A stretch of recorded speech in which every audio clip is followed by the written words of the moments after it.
Welcome to the webinar on how to complete the survey and data collection for ACU Measures. My name is Sophia Apollinov and I'm a Project Officer here at the ACU in the Programs and Projects Unit. I'm joined by Emma Falk, who you may be familiar with as the coordinator of ACU Measures. Emma will be answering all your questions, but she will be muted, so she won't be talking through this presentation. By the end of the webinar, you will be able to access the ACU Measures site, change your password, access your survey, use the survey form and find instructions on completing surveys and submit your survey data. We will be running another webinar later in the year which will cover benchmarking, so we won't be covering that today, so just keep that in mind when asking questions. So Emma will be handling all of your questions, so please feel free to post any questions you may have. However, please be aware that your questions may be answered later in the webinar. For the purposes of this demonstration, we'll be using the salaries survey. Not all information will be relevant to your particular survey, but as this survey will cover all potential troubleshooting issues, it's the one that we're going to use for the demonstration. We want to reassure all survey participants that all personal data is confidential and will not be linked to any of the survey data. Individual institutional data is only accessed by authorised staff within your institution, so no one else can see your particular data unless they are authorised to do so. This will be covered later in benchmarking, but all data pertinent to benchmarking is done in aggregate by country or region, so be reassured that individual data cannot be identified due to the built-in confidentiality functionality. Okay. First, we'll start by logging into how to log into ACU Measures. There are two ways to access ACU Measures, either from the ACU website, as you can see here, or directly from the ACU Measures login page. At present, login to the ACU Measures is different and separate from the members login, which is here. No, it says login here. This means that you will need a separate login for ACU Measures, although you may choose to use the same email and password for the members login for simplicity. We're exploring a single login option, but for now they are separate. So from the ACU Measures website, ACU website, go to the ACU Measures under the Membership tab. On the right-hand side, click on the green Launch ACU Measures button. This will take you to the ACU Measures login page. From the measures, you can also access the site directly by entering the address https://measures.acu.ac.uk, and that will take you to the main login page. We're first going to cover changing your password. So once you're on the main login page, click on Create a New One, the link down here, to set a new password. We auto-generate passwords for you that need to be reset when you first log in. So if we click on that, it will bring you to this page here. I'm just going to go to one that's already pre-filled. So enter your email, which is the email your account has been set up with. If you're unsure which email to use, please contact us on measures@acu.ac.uk. Then you need to click on the Send Password Reset Instructions button at the bottom of the page. So I'll click that now. So the instructions for, once you've clicked on the button, you'll be taken back to the login screen, and the instructions on how to reset your password will be sent to your email. If you don't receive your email within a few minutes, please check your spam and junk folder. So now I've just gone to my email, and now you can already see that it's sitting here. And please note that the email comes from notifications@notifications.peerfocus.com rather than the ACU directly. So all you need to do, gives you the instructions, you click on the link. Please note that the link is only valid for 24 hours. So you enter your new password and then you confirm it. And then you just click on Change Password. Oh, my passwords do not match.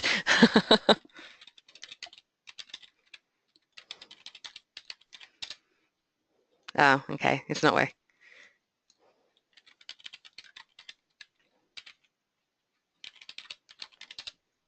Hooray!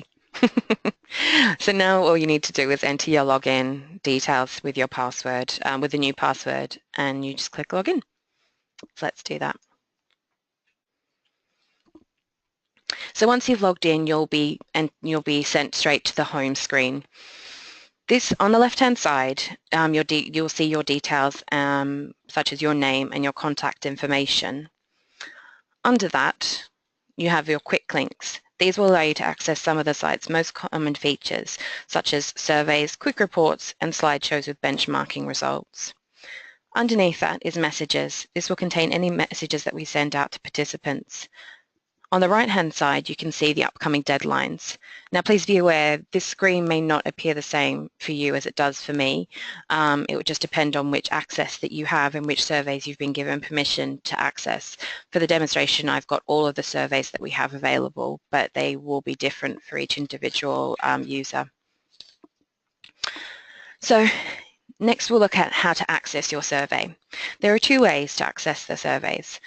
Either via the upcoming deadlines box on the home page, which is on the right-hand side. You just click on any of the links for the survey that you're going to be filling out, or under the survey menu, which is at the top here. You just hover over the surveys button and click on the surveys menu, and that will take you to this page. On this screen, again, it has the surveys that you have access to and what year they're active for. So all you have to do is click on the particular survey that you wish to fill out, and by accessing it by pressing go. The salary and benefits survey is going to be shown on the screen now. So now we're going to go through filling in and submitting your surveys. Once you have accessed the survey you want to enter the data for via one of the two options just described, you'll be taken to the survey screen, which consists of survey status, survey form, and completion process boxes. We'll now go through the essential steps that you need to follow to enter and submit your data, as well as highlight how to access information on definitions, how to enter data for your specific survey, and print a copy of your survey. This screen here is called the survey screen. So there are three survey status options. So we'll go through this section first. The first one is my institution will complete this survey. The second one is sorry, my institution will not complete the survey, and the third one is my institution survey is complete. These status boxes are essential to filling in and submitting your data. In order to enter data for the survey, you'll need to tick the my institution will complete the survey, which I've already checked. This will give you access to the survey form, as you can see in the middle section on the form. If you're not participating this year, it's best to tick, sorry, my institution will not complete the survey box. This will remove you from any reminders sent out this year.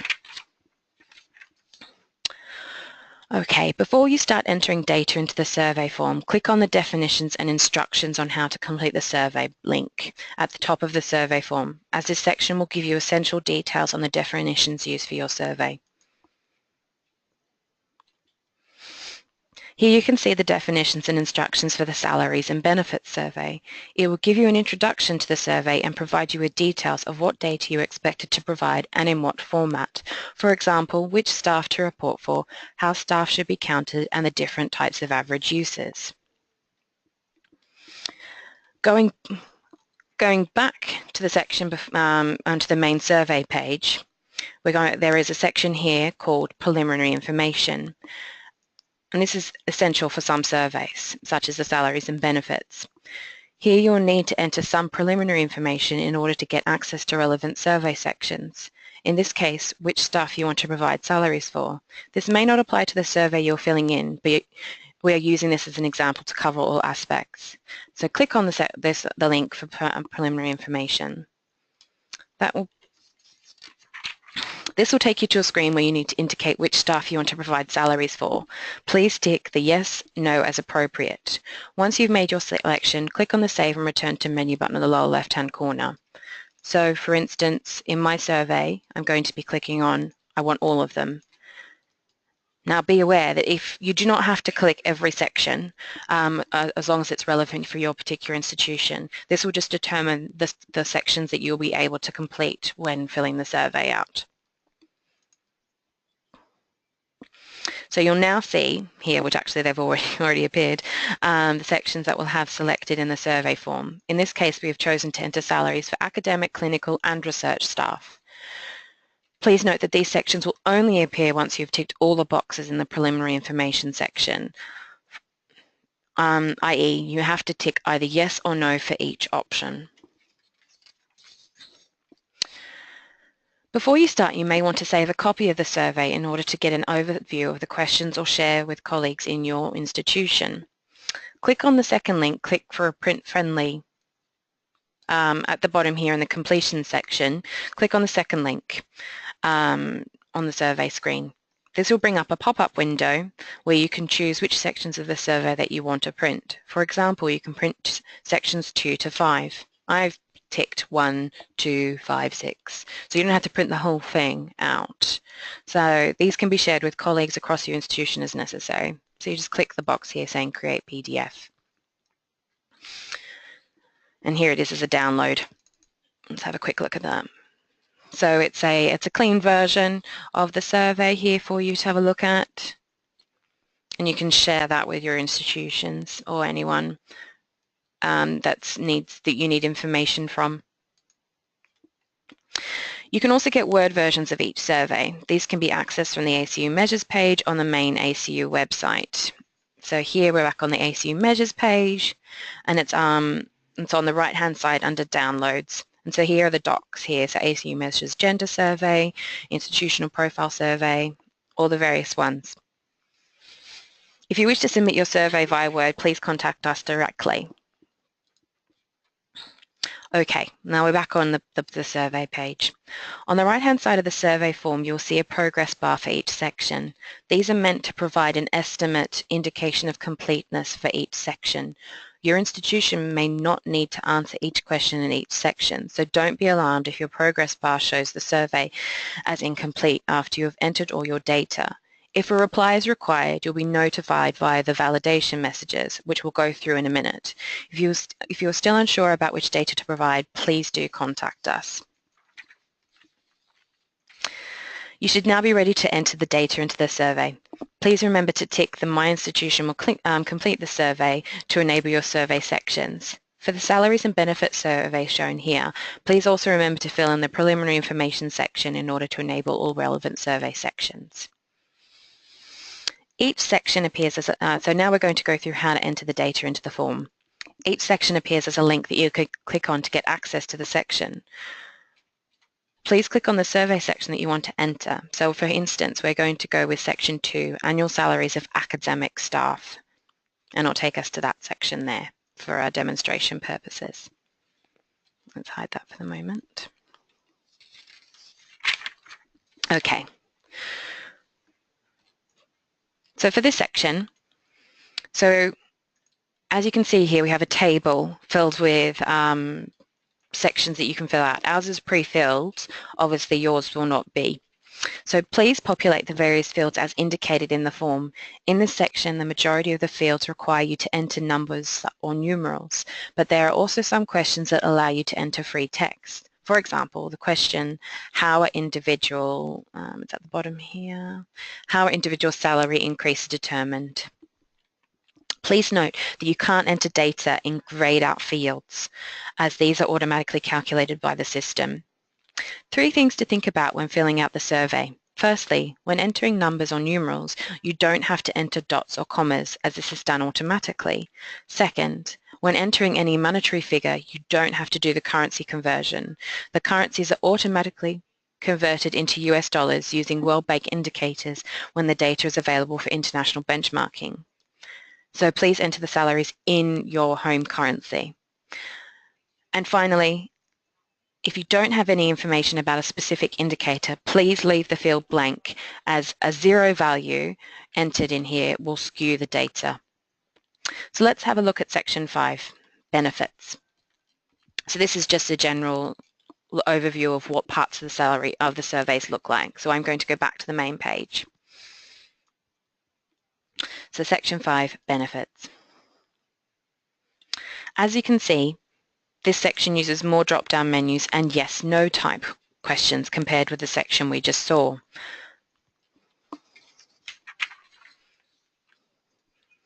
If you participated in last year's exercise in 2016, you can copy over responses to this year by clicking on the copy icon next to the text. Oh, actually, I think I'm on the wrong page. Or go back to the previous section there for the annual surveys.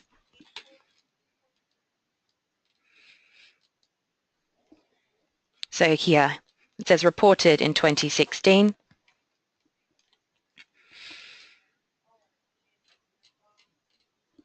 And then you can, sorry, do I click on it? Oh, sorry, we're just checking this part here. As you can see, there's a little paper there, and you click on that and it will autofill it from 26 for your previous data for the previous year. So for example, if the salary increases are determined in the same way, you can simply choose to copy the response from the previous year. So it makes filling it in much easier. So for instance, I'm going to click here. It will fill it out for me there. So some of the key definitions will reappear at the top of the form or the page. For example, salary scales and how to count staff. You can also get further instructions and/or definitions by hovering over underlined columns or row headings. So here I am on mean salary. It's given me a pop-out box about giving me definitions about what mean is and some information there. Same with median and the number of staff. It's useful when you're in entering data to have that reminder. At the bottom of each survey section, you will see a navigation bar that allows you to move between sections and save your survey data and return to the survey at a later time. Please also always remember to use these navigation buttons before exiting the survey in order to ensure that you don't lose the data you have entered. For example, using the back arrow may cause you to lose data that you have entered. All options will save and check for any validation rules on the data you've entered into the form, which we'll go through in a minute. As you can see here, it's save and return to the menu. If you click on that, it will take you back to the main menu. Obviously, we've got some validation rules, which I'll click back. Save and go to the previous section. This will save your data and take you back to the previous section. Save and stay here. This will save your data and take you back to the section you are currently working on. And finally, this would save and go to the next section, will save your data and take you to the next section. Validations. So some surveys have validation rules attached to specific questions or fields. These rules have been applied for a variety of reasons. For example, to make sure that you are entering numbers and not text, answer questions that are required, enter data that falls within expected ranges or are logical. Ultimately, they are put in place to ensure that the data entered is as clean or accurate as possible so that it can be used in the benchmarking analysis. When you click on any of the Save buttons in the navigation bar, the system will check your survey data for any validation rules and save your data. Your data will always be saved when you click on the Save buttons, but some failed validations will have to be addressed before you can submit your survey or mark your survey as complete. So I'm just going to click on this one, Save and Return to Menu. So this has brought up a page here about the validation rules. If there are any errors, as there are in this example, you'll be taken to this screen that will detail which are the fields that need to be checked and what action you need to take. Please note that these may not apply to your survey.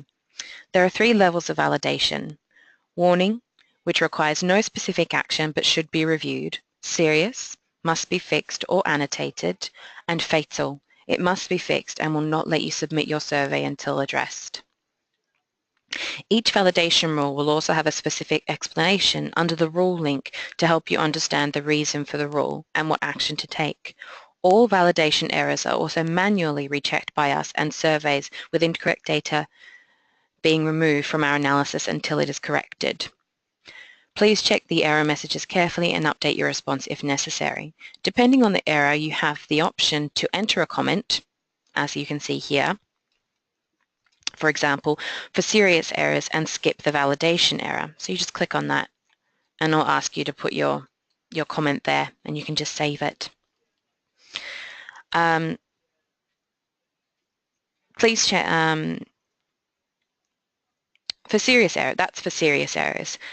Please do not skip the error unless you are positive that your response is correct. If in doubt or you don't have any information for a specific question, please leave it blank or add a comment as appropriate.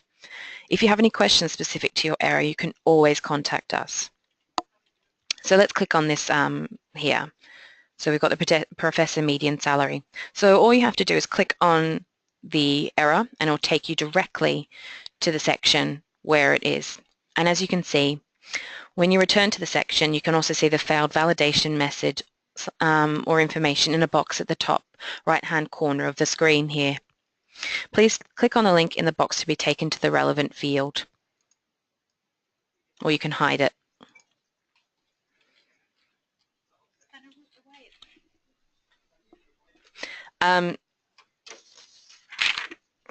Anyway, so as you can see, the failed validation sections here are highlighted for me in yellow. So we've failed to enter a median salary for the professor and our overall doesn't match for the associate professor.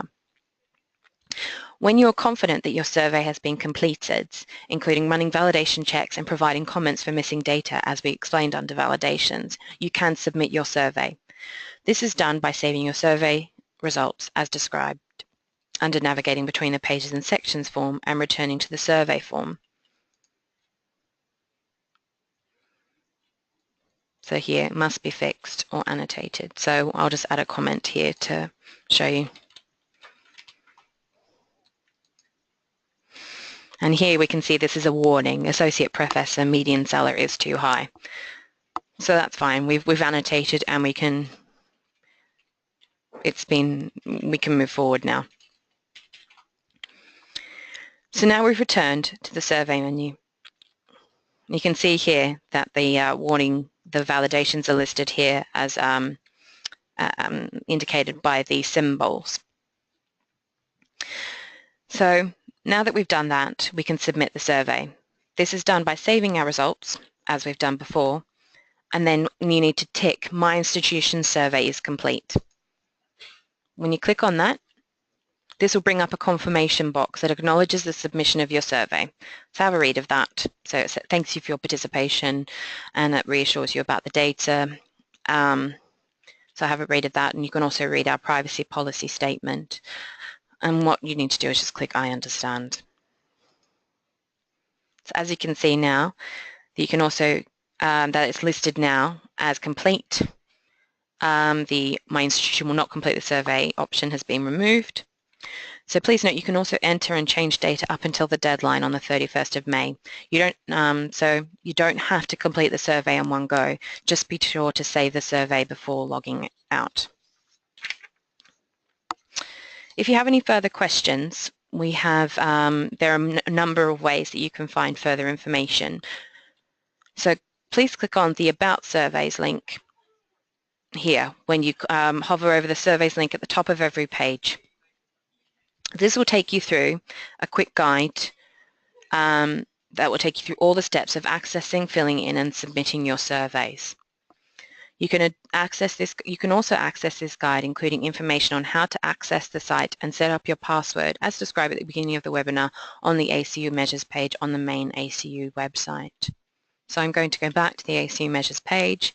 After this, you can see there's a quick guide here about printing your surveys. Can I respond anonymously? And particularly, as I mentioned before, about how currencies are converted in the ACU measures. So it's got some more information there. So here we are on the ACU Measures page. So on the left-hand side, you can see here there are some more FAQs here. So if we click on the FAQ, the survey tool, it will take you to the common questions that have been asked. Here, can I print my survey? Can I respond anonymously? So that's if you have any questions and you're not logged in to the ACU Measures site directly, you can still access those same questions. But also while you're in the website, you can always just click on Surveys, About Surveys, and that will give you that information. Okay, you can also access a much more comprehensive guide on our website here about each of the specific surveys. So we've got the ACU Measures survey tool here as a PDF document under the right downloads here on the right-hand side. And this is again a PDF that you can print out, which gives you information about the roles, data entry, and completing the surveys.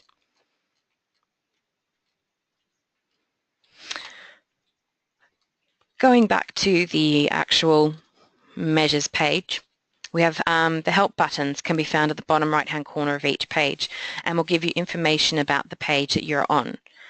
Please note that these are related to the online platform functionality and not specifically to the survey that you are filling in. So if you have a question about a specific question, I have a question about a specific section of the survey, it's best to enter the survey and see the instructions there.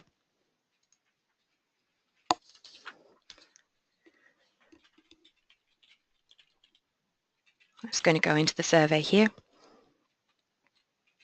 So you can always find information about definitions and instructions on how to complete that specific survey there.